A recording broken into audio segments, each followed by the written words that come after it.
Hello dear, welcome करता हूं आप सभी जितने भी हमारे डियर सेकेंड ईयर के स्टूडेंट हैं, सबको स्वागत है। आज का वीडियो है MSN 2 के ऊपर, यूनिट नंबर 3 से लिया गया है, वीडियो नंबर 8वां है। ठीक है, इससे पहले आप MSN 2 का 7 वीडियो देख चुके हैं यूनिट वाइज, समझ गए। आज आपका यूनिट नंबर 3 है, 3 स्टार्ट भी होगा और यूनिट नंबर 2 से भी एक क्वेश्चन बच गया था, उसको हम लोग कर लेंगे। ठीक है, और यूनिट नंबर 3 से 2 क्वेश्चन करेंगे, तो यानी कहा जाए यूनिट नंबर 3 आज आपका शुरू हो चुका है। तो आपका यह MSN 2 का है और यूनिट नंबर 3 जो है वह स्किन से रिलेटेड समस्या के बारे में पढ़ना है। मीन्स स्किन में, त्वचा में कौन कौन से समस्या होता है, त्वचा से संबंधित सारे चीज़ को पढ़ना है। ठीक है, चाहे वो स्किन ग्रेफ्टिंग हो, मतलब त्वचा प्रत्यारोपण हो, उसको भी पढ़ेंगे, तो सारे चीज़ पढ़ेंगे। चलिए आज यह 8वां नंबर वीडियो के साथ स्वागत करता हूँ। सबसे पहले जो हमारा प्रश्न एक बच गया था यूनिट नंबर 2 का, पहले उसको देखेंगे, उसके बाद बाकी 2 क्वेश्चन यूनिट नंबर 3 का होगा। ठीक है, देख लीजिए। कहता है मेस्टाइटिस क्या है, इसके कारण, लक्षण और प्रबंध समझाए। जो यूनिट नंबर 2 हम लोग पढ़े थे स्तन ग्रंथि से रिलेटेड समस्या के बारे में, तो उसमें एक क्वेश्चन, बाकी सब तो हमने पढ़ा रखा है, चाहे वो ब्रेस्ट कैंसर हो, चाहे वो स्तन में होने वाले जो समस्या है उसका सूची बनाना हो, वो भी पढ़ चुके हैं। ठीक है, बाकी स्तन में जो सर्जरी होता है उसमें कैसे देखभाल होता है वो भी देख चुके हैं। और यह हमारा एक लास्ट क्वेश्चन यूनिट नंबर 2 का बच गया है कि स्तन में जो समस्या होता है उसके बारे में बताना है डिटेल्स में, और उसमें से एक समस्या मास्टाइटिस होता है। आप लोगों को पता है मेस्टाइटिस जो होता है वह एक स्तन का विकार है, स्तन का समस्या है। तो इसी मेस्टाइटिस के बारे में पढ़ेंगे, डिटेल्स से जानेंगे, क्योंकि 5 से 10 नंबर में मेस्टाइटिस के बारे में पूछता है। 10 नंबर में अगर पूछेगा तो कहेगा मेस्टाइटिस क्या होता है, इसके कारण बताएं, और साथ में मैस्टेक्टोमी वाले पेशेंट का नर्सिंग देखभाल बताएं। तो मैस्टेक्टोमी वाले पेशेंट के लिए नर्सिंग देखभाल तो बता चुके हैं कि कैसे कैसे किन किन सिचुएशन में नर्सिंग देखभाल होता है। अब हम लोग पढ़ लेते हैं कि इस मास्टाइटिस में क्या क्या जो है चीज़ें होता है, समस्या। ठीक है, चलिए देखते हैं। कोई भी आपको समस्या, बीमारी पूछेगा तो याद रखिएगा उसमें आपका कारण, मतलब ये समस्या क्यों होता है, इसमें क्या लक्षण दिखते हैं, क्या प्रबंध होता है। तो अगर सर्जरी वाला है तो उसमें सर्जिकल प्रबंध भी होगा, अगर उसमें सिर्फ और सिर्फ मेडिसिन ही होगा तो मेडिसिन के द्वारा होगा। और नर्सिंग प्रबंध तो चाहे वो सर्जरी हो चाहे वो मेडिसिन के थ्रू हो, लेकिन नर्सिंग प्रबंध सब में होगा, समझ गए, एक कॉमन है। ये हो गया। अब हम लोग यहाँ पे मास्टाइटिस के बारे में देखते हैं। मास्टाइटिस क्या होता है, चीज़ों को जानिए। मेरे डियर फ्रेंड, आप लोगों को पता है कि मास्टाइटिस इन्फ्लामेशन है किसका, ब्रेस्ट का। ब्रेस्ट का इन्फ्लामेशन को हम लोग मेस्टाइटिस कहते हैं। अब आप लोगों को पता है इन्फ्लामेशन में क्या हो सकता है, तो दर्द होगा, सूजन होगा, वे व्याधि होगा जिसके कारण व्यक्ति परेशान हो, मतलब वैसा समस्या जिसके कारण व्यक्ति बहुत ज़्यादा परेशानी में आ जाए, और वही जो है इन्फ्लामेशन हो जाता है। इन्फ्लामेशन में क्या होता है, सूजन हो जाएगा, दर्द हो जाएगा, ठीक है ना, उसमें लालीपन हो सकता है स्तन पर। तो ये सब के सब मास्टाइटिस के अंतर्गत आता है। ठीक है, चलिए। तो दर्द युक्त स्तन या स्तन का शोथ, मतलब स्तन का शोथ मतलब सूजन, मतलब सूजन होगा, दर्द होगा, और इसी को हम लोग मेस्टाइटिस कहते हैं। मेस्टाइटिस का संभावना दूध पान कराने वाली महिलाओं में अधिक होती है, मतलब जो स्तनपान करा रही महिला होती है उसमें यह समस्या ज़्यादा होता है, क्योंकि उसमें दूध का सिक्रेशन बहुत ज़्यादा होता है, दूध बहुत ज़्यादा बनता है। तो अगर बच्चा दूध नहीं लेगा तो वह दूध सब स्टोर उसके ब्रेस्ट में ही होगा, और ब्रेस्ट जो है धीरे धीरे साइज बढ़ेगा, ब्रेस्ट टाइटनेस हो जाएगा, उसमें सूजन आ जाएगा, दर्द होगा, और इसी सब चीज़ को मास्टाइटिस कहते हैं। ठीक है, अब इसका कारण क्या क्या हो सकता है, तो देखिए स्तन में समस्या होने का बहुतों कारण हो सकता है। ठीक है, निम्न कारण है, जैसे मिल्क स्टेसिस। मिल्क स्टेसिस का मतलब होता है दूध का जमाव, ठीक है ना, दूध का स्थिरीकरण, मतलब दूध आकर मेमोरी ग्लैंड से दूध आकर ब्रेस्ट में जमा हो गया हो। ठीक है, स्तन में चोट लगना भी एक कारण बनता है, चोट लगने से भी दर्द और सूजन हो जाता है। ठीक है, गिल्टी हो जाता है। इंगॉर्जमेंट का मतलब होता है कि उसके आकार में वृद्धि भी एक कारण बन सकता है। ठीक है, तंग व कसे हुए कपड़ों से स्तन पर दबाव पड़ना, बहुत ज़्यादा अगर कोई टाइट और कसा हुआ अगर कपड़ा पहनते हैं तो उस कंडीशन में भी स्तन पर दबाव पड़ेगा, ब्रेस्ट पर, और यह समस्या हो सकता है। उसके बाद क्रेक निपल, मतलब जो जैसे यह स्तन है, ठीक है, ये स्तन है, ये निपल है यहाँ पे। ठीक है, अब इस निपल में क्रेक आ गया हो, ठीक है, क्रेक आ गया हो इस निपल में, तो क्रेक आने भी एक जो है कारण बनते हैं। प्रथम बार माँ बनना, अगर जो फीमेल जो गर्ल्स अगर प्रथम प्रथम बार अगर माँ बनती है तो उसको यह समस्या बहुत देखने को मिलता है। उसको ये समस्या क्यों देखने को मिलता है? क्योंकि इससे पहले उसका जो है ऐसे सिचुएशन नहीं आया रहता है, तो जिस कारण उसको प्रथम बार जो है ब्रेस्ट फीडिंग कराना पड़ता है, ब्रेस्ट में प्रथम बार दूध आया रहता है, तो इस कारण जो है प्रथम बार माँ बनने से भी ब्रेस्ट में समस्या आता है। ठीक है। अब एक ऐसा बैक्टीरिया है जिसके संक्रमण से भी जो है ब्रेस्ट में समस्या होता है, जैसे स्टेफाइलोकोकस ऑरियस बैक्टीरिया। क्या नाम है? Staphylococcus aureus bacteria. इस बैक्टीरिया से भी जो है ब्रेस्ट में समस्या उत्पन्न हो सकता है। तो नॉर्मली ब्रेस्ट में क्या क्या जो है समस्या होने का कारण है मैंने आपको बता दिया।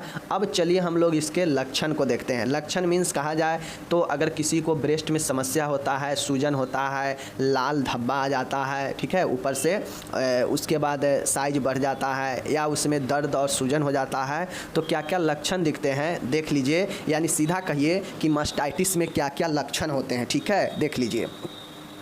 तो अगर किसी को मास्टाइटिस होता है तो स्तन उसका लाल व सख्त हो जाता है। पहले ही मैंने बताया कि जहाँ भी अगर आपको समस्या होगा, आइटिस वाला कंडीशन आ जाएगा, समझ जाइएगा इन्फ्लामेशन है, मास्टाइटिस। ठीक है ना, मास्टाइटिस। ठीक है, आइटिस लगा है यहाँ पे, ए आइटिस लगा है, मास्ट जोड़ आइटिस, मास्टाइटिस है ना। तो ये आइटिस बताता है कि कहीं ना कहीं इस चीज़ का क्या है, इन्फ्लामेशन है। और इन्फ्लामेशन में क्या होता है पता है कि उस जगह पर लाल हो जाएगा, सख्त हो जाएगा, ठीक है, दर्द होगा, सूजन होगा, ये सब इन्फ्लामेशन होता है। और यही इन्फ्लामेशन इस चीज़ का बताता है, तो इसको आइटिस जोड़कर लिख देते हैं तो समझ जाते हैं हम या कोई भी कि उसका जो है इन्फ्लामेशन है। ठीक है। चलिए, अब यहाँ स्तन लाल व सख्त हो जाएगा, हार्ड हो जाएगा, स्तन में सूजन स्वेलिंग आ जाएगा, सिर में दर्द होगा, ठीक है, ठंड लग सकता है, बुखार आ सकता है। बुखार क्यों आएगा? क्योंकि सूजन है और दर्द हो रहा है, तो बुखार आना स्वाभाविक बात होता है। ठीक है, तापमान में वृद्धि भी हो सकता है। ये सब सहायक लक्षण, ऐसा नहीं है कि एक्यूरेट लक्षण ही होता है, उससे रिलेटेड और भी जो भी चीज़ें प्रॉब्लम उत्पन्न होगा उस सब के सब लक्षण में लिखा जाता है। समझ गए? तो इतना लक्षण है, स्तन लाल सख्त होना, दर्द होना, सूजन होना, ठंड लगना, बुखार आना, तापमान में वृद्धि होना, ठीक है, बेचैनी छाना, चूँकि दर्द होगा, सूजन होगा तो बेचैनी होगा ही, रेस्टलेस फील होगा ही।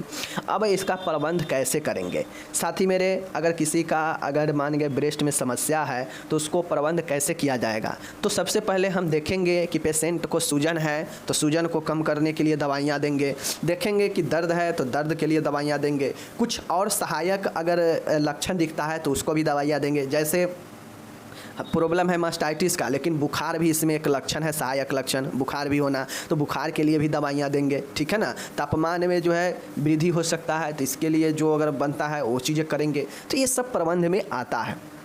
वैसे ही यहाँ पे आप लोग देख सकते हैं, तो यहाँ पे देखिए सबसे पहले हम लोग देखें कि दर्द भी हो सकता है तो दर्द के लिए एनाल्जेसिक देंगे। ठीक है, संक्रमण हो सकता है, स्टेफाइलोकोकस ऑरियस देखे हैं ना जो संक्रमण कर सकता है, तो संक्रमण से अगर ऐसा प्रॉब्लम हुआ हो मास्टाइटिस का तो उससे बहुत सारे एंटीबायोटिक दवाइयाँ हैं, समझ गए, वो देंगे। जैसे देख लीजिए फ्लूक्लोक्सासिन, ठीक है, फ्लूक्लोक्सासिन होता है, उसके बाद एमॉक्सीक्लेव होता है, ओफ्लॉक्सासिन होता है, बहुत सारे एंटीबायोटिक दवाइयाँ होते हैं, जो भी ज़रूरत हो उसको आप लोग दे सकते हैं। ठीक है, एक नाम यहाँ पे लिखा गया है। बच्चा अच्छी तरह से स्तनपान करे, ठीक है, बच्चा अच्छी तरह से स्तनपान करे, इसके लिए काम करेंगे। अगर ये प्रॉब्लम अगर टाइट कपड़े का होगा तो ढीले कपड़े पहना देंगे, ठीक है, प्रबंध करेंगे ढीले कपड़े का। उसके बाद है प्रतिदिन कम से कम 8 से 12 बार स्तनपान कराएं। अगर ये प्रॉब्लम दूध के जमाव से हो रहा हो, उसमें सूजन और दर्द, तो उसको क्या करेंगे कि कम से कम 8 से 12 बार स्तनपान कराएंगे, जिससे दूध उसमें से कमेगा। अलग अलग स्थितियों में स्तनपान कराएं। अगर हो सकता है ये प्रॉब्लम जो है एक ही स्थिति में स्तनपान कराने से भी हो सकता है, तो अलग अलग स्थिति का जो है प्रयोग करेंगे। पर्याप्त मात्रा में तरल लेने का सलाह देंगे, ज़्यादा से ज़्यादा तरल लेने का सलाह देंगे, लिक्विड। पर्याप्त आराम की सलाह दें, मतलब ज़्यादा से ज़्यादा आराम लेने की सलाह दें। यदि बच्चा स्तनपान को खाली ना कर पाए तो हाथ या पंप से दूध निकाल दें। अगर बहुत ज़्यादा दूध बन रहा है और इस कंडीशन में बच्चा पूरा उपयोग नहीं कर पा रहा है, नहीं खाली कर पा रहा है, तो उससे प्रॉब्लम हो रहा है, तो हाथ या पंप की सहायता से दूध को निकाल कर रख देंगे। ठीक है। जब बच्चा स्तनपान करे तो हल्के हाथ से स्तन पर मालिश करे। जब बच्चा स्तनपान कर रहा होता है तो उस समय हल्के हाथों से स्तन पर मालिश करना चाहिए, जिससे जो दूध का जमाव है वह जो है क्या हो, मूवमेंट आ जाए उसमें। नेक्स्ट देखिएगा 11 नंबर का, आप लोग मेस्टाइटिस होने पर स्तनपान बिल्कुल भी बंद न करें। अगर आपको मेस्टाइटिस होता है, सूजन या दर्द होता है, तो आप स्तनपान बिल्कुल भी बंद नहीं करना चाहिए, क्योंकि यह समस्या आपको उसमें जमाव दूध के कारण भी हो सकता है। ठीक है। दर्द के लिए पैरासीटामोल या आइबुप्रोफेन दे, एस्पिरिन न दे। बहुत लोग दर्द के लिए एस्पिरिन का इस्तेमाल करते हैं, तो इसका इस्तेमाल बिल्कुल नहीं करेंगे। ठीक है। इसका इस्तेमाल करेंगे पैरासीटामोल और आइबुप्रोफेन, ये जो है दर्द होने पर देंगे। तो ये प्रबंध भी हम लोग समझ गए। मास्टाइटिस आपका समाप्त होता है। मास्टाइटिस और मैस्टेक्टोमी दोनों में से क्वेश्चन दोनों एक पूछेगा ही पूछेगा। ओके, चलिए यहाँ पे आपका इंग्लिश दिया गया है, ऊपर वाला मास्टाइटिस का टोटल इंग्लिश इसका नीचा दिया गया है एक जगह पे। तो जो भी इंग्लिश वाले हैं इंग्लिश में अपना पढ़ सकते हैं, देख सकते हैं, उनके लिए कोई दिक्कत नहीं है। यहाँ पे मैनेजमेंट है, तो ये सब चीज़ें आप लोग देख लीजिएगा। हर एक प्रश्न के नीचे उसका इंग्लिश भी दिया गया है।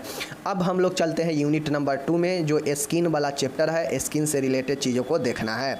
चलिए हम लोग यहाँ पे पहला देखेंगे सोराइसिस के बारे में। सोराइसिस क्या होता है, नाम सुने होंगे आप लोग। यह एक त्वचा का समस्या है, त्वचा का बीमारी है। इसका हमको कारण लिखना है, इसका लक्षण लिखना है, निदान लिखना है और इसका उपचार लिखना है। 4 चीज़ें जो है हमको सोराइसिस वाले पेशेंट के लिए लिखना है। ठीक है। चलिए देखिए पहले सोराइसिस होता क्या है मेरे डियर फ्रेंड। सोराइसिस यह एक त्वचा में होने वाला समस्या है, जो बार बार अत्यधिक लाल हो जाता है और छोटे छोटे चकत्ते पड़ने लगते हैं और इनके ऊपर सतह पर एक जो है पपड़ी पड़ने लगता है और यह एक असमान स्थिति होता है।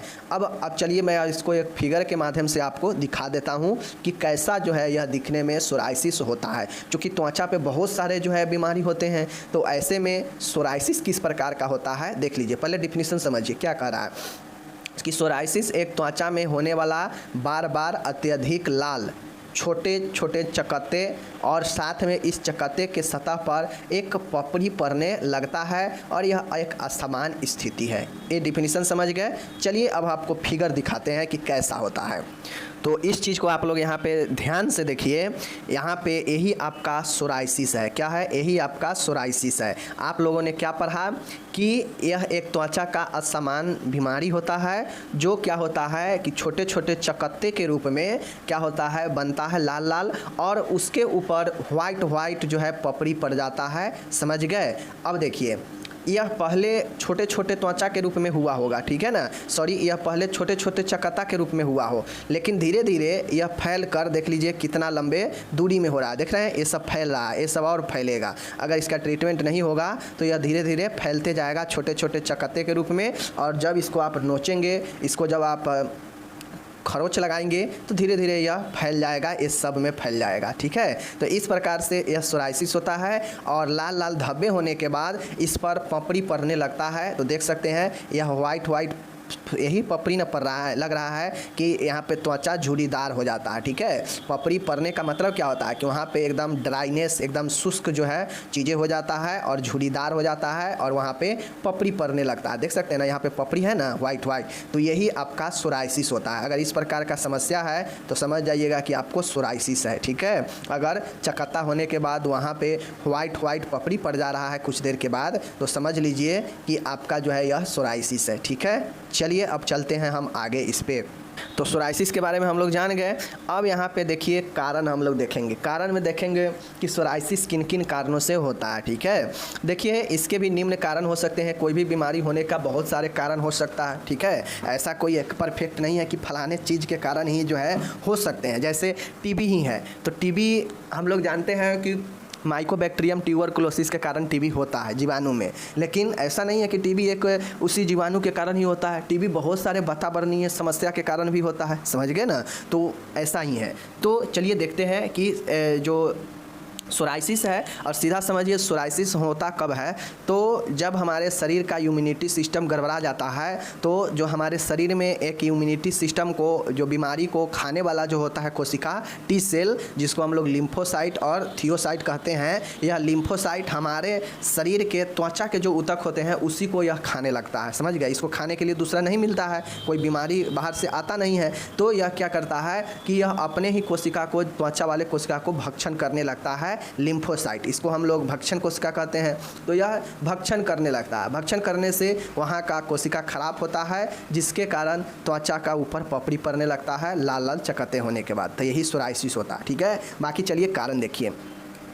कारण में हो सकता है पारिवारिक इतिहास, अगर परिवार में किसी को हुआ हो तो आपको भी फैल सकता है। पारिवारिक इतिहास भी हो सकता है कारण। ओके, विशेष ल्यूकोसाइट एंटीजन HL की उपस्थित, मैंने ल्यूकोसाइट जो होता है, इस ल्यूकोसाइट एंटीजन की उपस्थिति भी इसका एक कारण बन सकता है। ओके, प्रतिरक्षा विकार, इम्यूनोलॉजिकल डिसऑर्डर, मैंने पहले ही बताया कि इम्यून सिस्टम अगर गड़बड़ा जाएगा तो ये समस्या हो सकता है। ठीक है, कोई ऐसे इंडोक्राइन डिसऑर्डर है, अंतःस्रावी रोग हो रहा है कोई इंटरनल, तो उसका ये कारण पड़ सकता है। बहुत ज़्यादा इमोशनली स्ट्रेस है, तनाव है, तो यह भी एक कारण बन सकता है। और कुछ ऐसे दवाइयाँ ले रहे हैं जिससे आपको एलर्जी होता हो, तो यह भी एक कारण सोराइसिस होने का बच सकता है। तो मुख्यतः याद रखिएगा, सोराइसिस में ल्यूकोसाइट एंटीजन की उपस्थिति होना, जिसको HLA बोलते हैं, इम्यूनोलॉजिकल डिसऑर्डर हो सकता है, इंडोक्राइन डिसऑर्डर हो सकता है, और कुछ दवाओं के प्रति एलर्जी हो सकता है। तो ये सब मुख्य कारण है। ठीक है, कारण जान गए। अब हम लोग इसका लक्षण देखेंगे कि अगर किसी को सोराइसिस होता है तो क्या लक्षण बनता है। ठीक है, देख लीजिए।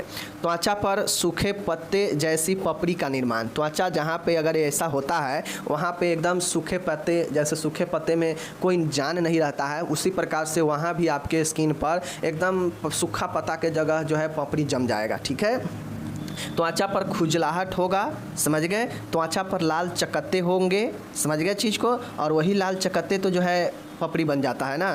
त्वचा में जलन सा दर्द होगा। ठीक है, स्किन प्लेक्स हटने पर रक्तस्राव होंगे, जो स्किन है बहुत ज़्यादा नोचने से अगर स्किन का ऊपर का प्लेक्स हट जाएगा तो रक्तस्राव भी होता है। आप लोग जानते हैं कि अगर बहुत ज़्यादा हद से ज़्यादा आप नोच देंगे, बहुत ज़्यादा खजुला देंगे, तो वहाँ पर रक्तस्राव भी होने लगता है। ठीक है, कभी कभी पोस्चुरल सोराइसिस भी हो जाते हैं, जिसमें त्वचा पर फफोले पड़ जाते हैं। और इस कंडीशन में आप लोग देखते होइएगा कि जब सोराइसिस होता है, कहीं कहीं आप लोग देखते होइएगा कि जहाँ पे आप चकत्ता हुआ है, जहाँ पे फोफला जहाँ पे पपड़ी बन रहा है, देखते होइएगा कि सब छूट गया, लेकिन एक फोफला के रूप में, एक फोका के रूप में निकल गया है, एक फफोले पड़ गया है। तो वह जो है कभी कभी ऐसा सिचुएशन होता है कि पपड़ी बनने के, चकत्ते बनने के बाद जो है उसमें फफोले भी पड़ जाता है। तो यही जो है सोराइसिस का लक्षण जो है आपके होते हैं। तो ये लक्षण सब याद रखिएगा। समझ गए कि त्वचा पर सूखे पपड़ी बनना, त्वचा पर खुजली होना, त्वचा लाल चकत्ते होना, दर्द होना, स्किन प्लेक्सस मतलब हटने पर रक्तस्राव होना, और कभी कभी पोस्चुलर, ठीक है ना, पोस्चुलर सोराइसिस होना, जिसमें फफोले पड़ जाते हैं। इसका निदान, डायग्नोसिस क्या क्या होगा। डायग्नोसिस मीन्स इसमें जांच कौन कौन से होते हैं। तो सबसे पहले फिजिकल एग्जामिनेशन किया जाता है, भौतिक स्थिति का परीक्षण किया जाता है, लक्षणों की जांच की जाती है कि व्यक्ति में क्या लक्षण दिखते हैं। ठीक है, उसके बाद स्किन के प्लेक्स का एग्जामिनेशन किया जाता है। ठीक है, स्किन बायोप्सी भी किए जाते हैं, और HLA एंटीजन टेस्ट किया जाता है। समझ गए, जो HLA एंटीजन की उपस्थिति होने से हो सकता है, तो इसका भी टेस्ट होता है, skin biopsy, skin plaques examination, लक्षणों की जांच, फिजिकल एग्जामिनेशन। तो ये सब डायग्नोसिस है। ठीक है, अब डायग्नोसिस के बाद हम लोग इसका उपचार जानेंगे कि अगर ऐसा सिचुएशन आता है तो क्या उपचार संभव है। ठीक है, चलिए, इसका वास्तविक एवं सर्वदा सफल उपचार उपलब्ध नहीं है। इससे बचाव के लिए जीवन शैली में परिवर्तन किए जाते हैं। सीधा समझिए, अगर किसी को एक बार अगर सोराइसिस हो जाता है तो उसको वास्तविक तौर पे और हमेशा के लिए कोई इसका सफल उपचार नहीं है कि उपचार करा लिए तो हमेशा ठीक हो जाएगा हमेशा के लिए। समझ गए, ऐसा कोई उपलब्ध उपचार नहीं है। हाँ, लेकिन इसके लक्षण में और ज़्यादा ना फैले, इसके आप बचाव कर सकते हैं या आराम के लिए अपने जीवन शैली में परिवर्तन कर सकते हैं। ओके, चलिए, दूसरा यहाँ पे आप लोग देखिएगा कि धूप से बचाव के लिए त्वचा पर पेट्रोलियम जेली लगाई जाती है। मेरे डियर फ्रेंड, अगर ऐसे समस्या होते हैं तो आपको धूप से बचाकर स्किन को रखना पड़ता है जिस भी जगह में हुआ है। तो उसके लिए हम सन स्किन क्रीम का इस्तेमाल करते हैं, ठीक है। उसके बाद है सोराइसिस को नियंत्रित करने के लिए स्टेरॉयड क्रीम या ऑइंटमेंट अप्लाई की जाती है। अगर आपको सोराइसिस को बढ़ने नहीं देना है, कंट्रोल करना है, तो बहुत सारे स्टेरॉयड क्रीम आते हैं, ठीक है, ऑइंटमेंट अप्लाई किया जाता है। समझ गए चीज़ को। चलिए, अब आप लोग को पता है स्टेरॉयड क्रीम क्या करता है, सूजन को भी कम करता है, दर्द को भी कम करता है, लालिमा को हटाता है। तो ये स्टेरॉयड क्रीम या स्टेरॉयड दवा का बहुत सारे उपयोग होते हैं, या ऑइंटमेंट का भी अप्लाई कर सकते हैं। यदि त्वचा पर प्लेकस है तो प्रभावित त्वचा पर एंथ्रालिन ऑइंटमेंट अप्लाई किया जाता है। अगर त्वचा पर प्लेकस है तो आप त्वचा को जो है क्या करेंगे, एंथ्रालिन ऑइंटमेंट अप्लाई करते हैं। चीज़ों को समझ रहे हैं। चलिए, ये हो गया हमारा। पांचवा है रोगी को देख लीजिए, रोगी को हाइड्रोक्सी यूरिया मेथोट्रेक्सेट ड्रग भी दिए जाते हैं। रोगी को हाइड्रोक्सी यूरिया और मेथोट्रेक्सेट ड्रग भी दिए जाते हैं। तो ये याद रखिएगा। तो ये उपचार हो गया, समझ गए चीज़ को, सोराइसिस वाले के लिए। अब हम लोग नर्सिंग प्रबंध देखेंगे कि कोई पेशेंट अगर इससे बेचैन है तो उसको क्या क्या नर्स जो है मैनेजमेंट करेगी। चलिए हम लोग देखते हैं। पहला है, रोगी को उपचार के लिए प्रोत्साहित करना चाहिए। जो भी रोगी है वह बेचैनी में है तो उसे प्रोत्साहित करें उपचार के लिए, ट्रीटमेंट के लिए। रोगी को आरामदायक स्थिति में रखना चाहिए, ठीक है। रोगी में घाव की संभावना रहती है, संक्रमण की संभावना रहती है, इसलिए इनकी सफाई कर एंटीसेप्टिक ऑइंटमेंट अप्लाई करनी चाहिए। अब इससे जो है ये एक प्रकार के घाव बन जाता है, तो इससे हो सकता है संक्रमण का संभावना हो, तो इसके लिए सफाई करके वहाँ पे एंटीसेप्टिक ऑइंटमेंट अप्लाई करते हैं। ओके। चौथा है, रोगी के प्रश्नों को सकारात्मक एवं धैर्यपूर्वक जवाब देनी चाहिए। रोगी को सोराइसिस के प्रति आवश्यक स्वास्थ्य शिक्षा प्रदान करनी चाहिए। तो यहाँ पे 5 पॉइंटें आपको लिखा गया है नर्सिंग का प्रबंध। आप इसको चाहें तो 15 पॉइंट भी बना सकते हैं कि एक स्किन में प्रॉब्लम है, खासतौर पे सोराइसिस है, तो उसके लिए नर्स क्या क्या कर सकती है, खान पान, स्वास्थ्य शिक्षा, दवाई वगैरह सब चीज़ आप लिख सकते हैं। समझ गए। चलिए, यहाँ पे इंग्लिश दिया गया है, इंग्लिश वाले इसको इंग्लिश में आप लोग देख लीजिएगा, सारा इंग्लिश व्यवस्थित तरीके से दिया गया है, ठीक है। चलिए, अब यहाँ पे नर्सिंग मैनेजमेंट का भी इंग्लिश है, टोटल इंग्लिश आपको मिल जाएगा, टेंशन लेने की ज़रूरत नहीं है। अब मेरे डियर साथी, अब यहाँ पे बात आता है कि स्कैबिज क्या होते हैं, स्कैबिज का कारण क्या है, लक्षण क्या है, उपचार क्या है, नर्सिंग प्रबंध क्या है। सीधा समझिए, चाहे वो सोराइसिस हो, चाहे स्कैबिज हो, चाहे हर्पिस हो, चाहे कुछ भी हो, ठीक है, सब के सब जो है आपके स्किन का ही समस्या है, ठीक है। चूँकि हम लोग स्किन वाले ही चैप्टर पढ़ रहे हैं तो स्किन से जुड़ी हुई सभी समस्या को हम लोग देख रहे हैं। तो अभी हम लोग स्कैबिज यानी खाज के बारे में कहेंगे। दांत खाज होता है ना, तो उसी के बारे में हम लोग अभी स्कैबिज के बारे में पढ़ेंगे, खाज के बारे में। खाज यानी खुजली, ठीक है। देख लीजिए, सबसे पहले बात है, यह त्वचा पर एक परजीवी के यानी पैरासाइट के इच माइट के कारण होने वाला एक गंभीर खुजली की स्थिति है। स्कैबिज का मतलब होता है कि त्वचा पे एक गंभीर खुजली होना। खुजली होगा तो ऑटोमेटिक है लाल धब्बा बन जाएगा, पानी निकलने लगेगा उसमें से, ठीक है ना। तो यह त्वचा का एक परजीवी मतलब पैरासाइट इच माइट के कारण होने वाला एक गंभीर खुजली की स्थिति है।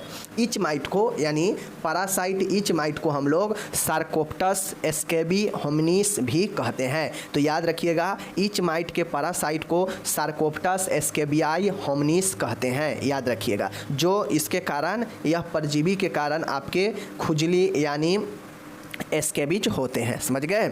अब इसके हम लोग कारण देखते हैं। कारण क्या होता है मेरे डियर फ्रेंड, खाज के रोगी के संपर्क में अगर कोई पहले से खाज वाला यानी खुजली वाला पेशेंट है, उसके संपर्क में कांटेक्ट में आप जाते हैं, तो चूंकि यह परजीवी के कारण होता है, परजीवी मतलब दूसरे पर आश्रित होना, तो जैसे ही आप उसके संपर्क में जाएंगे जो पहले से ग्रसित है इससे, तो उसका परजीवी आप में भी जो है प्रवेश कर जाएगा, ठीक है। ये होता है अस्वच्छता, बहुत ज़्यादा गंदगी रहना, ये भी कारण बनता है। पुराने कपड़े पहनना, ये भी एक कारण बनता है। और खाज के रोगियों को कपड़े का उपयोग, अगर किसी को आप घर में प्रवेश करते हैं और उसमें कोई व्यक्ति ऐसा है जो बहुत ज़्यादा उसको खुजली होता है, खाज है, स्कैबिज है, तो उसके कपड़ों का उपयोग अगर आप हाथ पोंछने में, मुँह पोंछने में कर लेते हैं तो ये संभावना है कि आप में भी स्कैबिज हो सकता है। और ज़्यादातर मामलों में ये देखा भी जाता है कि अगर आपके पास दोस्त है और दोस्त में किसी को अगर दाँत खाज हो गया है, स्कैबिज हो गया है, तो उसका खुजलाते खुजलाते आपको भी जो है प्रवेश कर जाता है, ठीक है। तो नॉर्मली यह जो होने का जगह होता है, यह आपके जो है शोल्डर के नीचे हो जाएगा, कंधे के नीचे हो जाएगा, ठीक है। आपके जननांग के जो आपके जांघ होते हैं उसमें जो है जांघ में हो सकते हैं ये चीज़ें। मतलब ये ज़्यादा वहाँ होता है जहाँ पे नमी वगैरह चीज़ रहता है, ठीक है। तो वहाँ पे यह ज़्यादा रहता है, इसलिए कहता है कि खाज के रोगियों से दूर रहें, स्वच्छता रहें, कपड़े पहने तो अच्छे कपड़े पहने, ज़्यादा पुरान नहीं पहने, ठीक है। और जो भी खाज के रोगी है उसका कपड़े का प्रयोग बिल्कुल ना करें। तो ये सब आप कारण यहाँ पे देख लिए, ठीक है। और साथ में ये भी कारण हो सकता है, नमी भी एक कारण बन सकता है, तो नमी भी याद रखिएगा, ठीक है, नमी भी लिख दीजिएगा। अब इसमें लक्षण क्या होते हैं मेरे डियर? खुजलाहट होता है, ठीक है। उसके बाद जब हमें खुजलाहट का समस्या है, खुजली का, तो हमारे अंदर क्या क्या लक्षण हो जाएगा, तो उस चीज़ को देख लीजिए यहाँ पे। लक्षण में वहाँ जहाँ भी ये चीज़ें खुजलाहट है वहाँ हेयर लॉस होने लगेगा, बाल गिरने लगेगा, वहाँ पे ईचिंग बहुत तेज़ी के साथ होगा, आपका मन करेगा कि नोच के फेंक दे, ठीक है। खुजली रात में तेज़ हो जाती है। अब इस कंडीशन में देखते होइएगा कि जिनको ऐसा प्रॉब्लम है खुजली का, जिनको बहुत ज़्यादा ये प्रॉब्लम आता है, वह रात में आता है। रात में क्या होता है कि जब आप अपने कपड़े उतारते हैं, बहुत ज़्यादा कपड़े उतार के रखते हैं, तो अब जब आराम करने आप जाते हैं तो आपको धीरे धीरे शुभ आएगा, शुरू में आपको महसूस होगा, और आप जो है उसको बहुत ज़्यादा जब खुजलाने का प्रयास करेंगे धीरे धीरे, तो और ज़्यादा जो है आपके अंदर क्यूरियोसिटी जगेगा कि और ज़्यादा खुजलाए। तो यह खुजली रात में ही ज़्यादा तेज़ हो जाता है, आसान सी बातें हैं। त्वचा पर लाल लाल गांठे पड़ जाता है, जहाँ भी आप जो है खुजलाने लगते हैं बहुत ज़्यादा, तो वहाँ पे छोटा छोटा जो है एक गांठे के रूप में, चकत्ते के रूप में लाल लाल गांठे पड़ जाता है, ठीक है। और उसमें से पानी निकलने लगता है। त्वचा पर लाल गांठे बनना, त्वचा छिल जाना, बहुत ज़्यादा जो है आप उसको खुजलाने से त्वचा वहाँ का छिल भी जाएगा, त्वचा में संक्रमण इन्फेक्शन हो जाएगा, और आप बेचैनी रेस्टलेस फील करेंगे, जलन महसूस होगा, और समझ गए ना, खुजली वाले जगह से पानी निकलने लगेगा। तो ये सब लक्षण होने लगता है, समझ गए चीज़ को, इसके बीच का। अब इसका निदान क्या क्या होगा? निदान अगर आपको लेना है तो क्या क्या निदान होगा इसका देख लीजिए। फिजिकल एग्जामिनेशन पहले होता है, लक्षण की जांच की जाती है, और माइक्रोस्कोपिकल एग्जामिनेशन ऑफ स्किन का माइक्रोस्कोपिकल एग्जामिनेशन किया जाता है। साथ में अगर आपको लिखना हो तो पारिवारिक इतिहास भी लिख दीजिएगा, और रक्त का परीक्षण ब्लड एग्जामिनेशन भी लिख दीजिएगा, ये भी आपको यहाँ पे इंक्लूड कर लेना है, ठीक है। चलिए अब हम इसका उपचार देखेंगे कि अगर किसी को ऐसा प्रॉब्लम होता है तो उसको क्या करनी चाहिए, क्या उपचार लेनी चाहिए, हमें उपचार भी देना है। तो चलिए उपचार देखते हैं। रोगी को पेडिसुलाइसिड क्रीम अप्लाई करने के लिए कहते हैं, जैसे परमेथ्रिन, ठीक है, लिंडेनेन लोशन। अगर किसी को ऐसा प्रॉब्लम होता है, बहुत ज़्यादा खुजली है, ठीक है, बहुत ज़्यादा नोच नोच के परेशान हो चुका है, तो उसको जो है पेडिसुलिसाइड, ठीक है, पेडिसुलिसाइड, ठीक है, पेडिसुलिसाइड क्रीम जो है अप्लाई कराने के लिए कहते हैं। अब जो ये पेडिसुलिसाइड क्रीम होता है इसमें परमेथ्रिन आता है, लिंडेन लोशन आता है। तो अगर आपको भी ऐसा लगता है कि बहुत ज़्यादा हम नोचते हैं, खुजली हो गया है, तो आप परमेथ्रिन और लिंडेलिन लोशन का उपयोग कर सकते हैं, ठीक है। स्कैबिज के लिए बहुत ही यह दोनों महत्वपूर्ण होता है। रोगी को स्किन वाइटमेंट भी अप्लाई करने के लिए कहा जा सकता है। अब कुछ स्किन के क्रीम भी होते हैं वाइटमेंट, जिसको कहा जा सकता है प्रयोग करने के लिए, जैसे क्रोटेमिटोन क्रीम, ठीक है, crotamiton cream, Y benzene hexachloride, benzyl benzoate, ये सब आपका स्किन का वाइटमेंट है, जिसको लगाने से स्किन के संक्रमण को दूर करेगा, स्किन को रिलैक्स करेगा, ठीक है। तो बेंजाइल बेंजोइट, बेंजीन हेक्साक्लोराइड और क्रोटोमिटोन क्रीम, ये सब स्किन वाइटमेंट है, इसको याद करिएगा आप अच्छे से कि कौन सा जो है स्कैबिज में काम आता है। अगर आपसे कोई पूछ देगा कि भाई बताओ सेकेंड ईयर में हो तो बताओ स्कैबिज हमें खुजली है तो हम कौन सा क्रीम का इस्तेमाल करें, सीधा कहिएगा कि अगर स्कैबिज है तो आप पेडिसुलिसाइड क्रीम अप्लाई करें। कहेगा कि ये क्या होता है, हम नहीं समझते हैं, तो कहिएगा कि जाकर आप लिंडेन लोशन ले लीजिए या परमेथ्रिन क्रीम ले लीजिए, ठीक है, या फिर बहुत सारे होता है, मेट्रिडाजोल क्रीम भी आता है, माइकोनाजोल क्रीम आता है, ठीक है, तो ये सब ले लीजिए। ये हो गया। अब उसको और सलाह दीजिएगा कि आप स्किन को रिलैक्स और साफ और अच्छा रखना है, तो स्किन वाइटमेंट के लिए आप चाहें तो देख लीजिए क्रोटामिटॉन क्रीम या फिर वाई बेंजीन हेक्साक्लोराइड या बेंजाइल बेंजोइड का भी अप्लाई कर सकते हैं। 2 क्रीम ले लीजिए, एक लिंडेन लोशन ले लीजिए और एक क्रोटामिटॉन क्रीम ले लीजिए। ये 2 क्रीम लगाइए, आपका स्कैबिज ठीक हो जाएगा। आप सलाह दे सकते हैं, लेकिन ध्यान रखें आप नर्सिंग स्टूडेंट है, डॉक्टर नहीं है। आप सावधानी से और आप जितना जानते हैं उतना ही प्रयोग कीजिएगा। हम आपको सलाह नहीं देते हैं कि आप किसी को कह दीजिएगा और लगा लेगा और उसको अगर एलर्जी हो जाएगा तो फिर आप ही को दोष देगा, ठीक है, क्योंकि स्किन बहुत सेंसिटिव होता है, समझ गए। चलिए, तीसरा है खुजली अधिक तेज होने पर एंटीप्रूटिक इन्वायरमेंट भी लगाए जाते हैं। अगर खुजली बहुत परेशान कर दिया है, बहुत ज़्यादा बेचैन कर दिया गया है, तो इस कंडीशन में एंटीप्रूटिक इमोलिएंट्स लगाते हैं, ठीक है। एंटीप्रूटिक इमोलिएंट्स लगाते हैं। देखिए नाम में थोड़ा दिक्कत आपको कर सकता है, नाम याद रखना पड़ेगा। एंटीप्रूटिक इमोलिएंट्स लगा सकते हैं तेज जो है खुजली होने पर, ठीक है।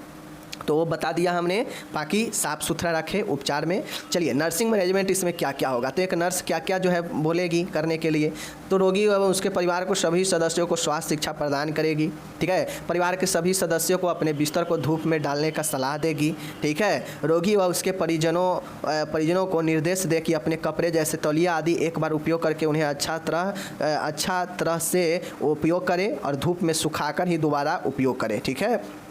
ये चीज़ें हैं। चौथा है परिवार के सभी सदस्यों को इलाज एक ही साथ करें, क्योंकि उससे दूसरे पहले को तो छूट जाएगा लेकिन वो चीज़ें दूसरे को भी हो सकता है, तो इसलिए सभी को एक साथ ही इलाज करना चाहिए, ठीक है। बाकी एज ए नर्स हम बहुत सारे शिक्षा दे सकते हैं कि साफ़ कपड़े पहनना है, गंदगी से दूर रखना है, जो भी अगर ऐसे पेशेंट है खुजली वाले उनसे अलग रहना है। तो इस प्रकार से बहुत सारे चीज़ों का मैनेजमेंट कर सकते हैं। अगर आरामदायक पेशेंट महसूस नहीं कर रहा है तो उसके लिए हम लोग काम करेंगे। तो तमाम तरीके की मदद जो है कर सकते हैं एज ए नर्स। यहाँ पर इंग्लिश लिखा गया है, आप लोग इंग्लिश वाले इंग्लिश में पढ़ लीजिएगा। बाकी अब मैं चलता हूँ, आप लोग अपना ख्याल रखिएगा, ठीक है। वीडियो अच्छा लगा हो तो लाइक ज़रूर कीजिए। लाइक आप लोग नहीं कर रहे हैं जिसके कारण डिमोटिवेट हो रहा है, ठीक है। लाइक ज़रूर करिए। अगर आप लोग देखते हैं तो कम से कम 500 स्टूडेंट में तो 200-250 स्टूडेंट को लाइक ज़रूर करना चाहिए। लाइक नहीं करते हैं, सही बात नहीं है। चलिए मिलेंगे अगले वीडियो में, धन्यवाद।